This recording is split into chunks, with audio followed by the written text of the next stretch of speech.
Lagyan na natin ng mantika. Kunti lang. Mainit na, lagyan na natin ng bawang. Siyempre, 6 na butil pa rin to.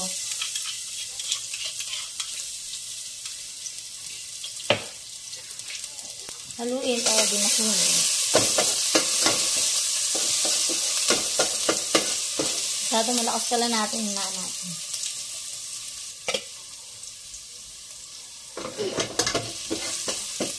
Medyo brown na siya.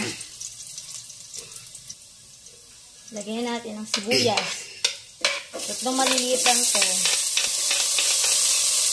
Mahal kasi bilihin ngayon.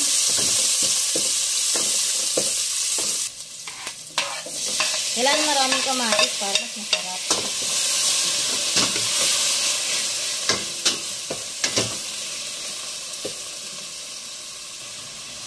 Takpan muna natin. Hayaan muna natin maluto yung kamatis.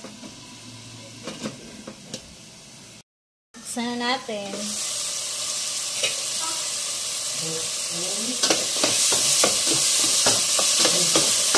Lagyan na natin ang miso. Ayan pa bumagsak. Lagyan natin guys.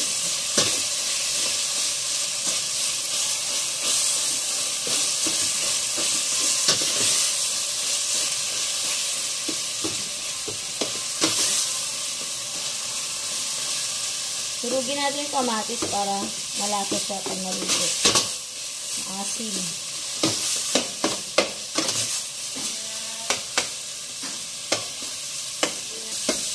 Lagyan na natin ng tubig. Kasi baka masunog eh.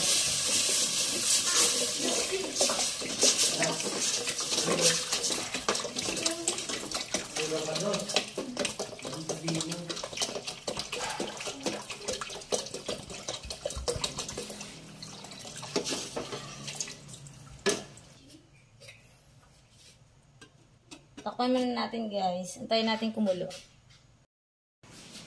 Yan guys, kulong-kulo na siya.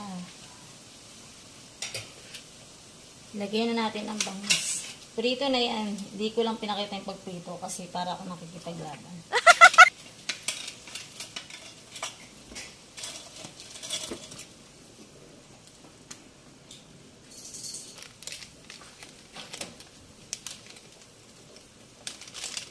Lagyan na natin ang pang-asin. Mas maasin, mas nakakakilig. Nice!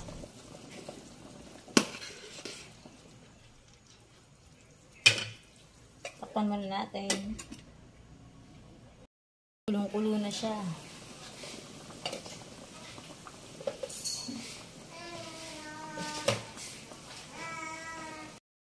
Lagyan na natin guys yung gulay, mustasa. 3 tali ito. Dami.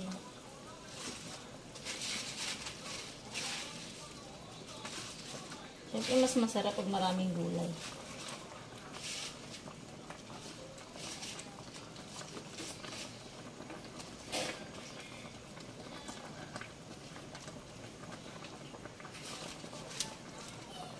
Dahan-dahan na baka madurog yung bangus.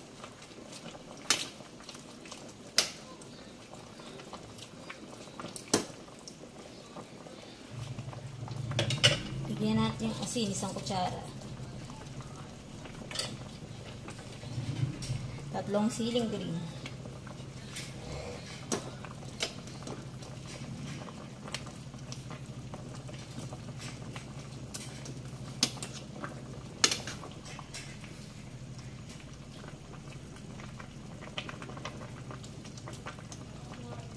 Tayo na lang natin maluto yung gulay. Tapos okay na.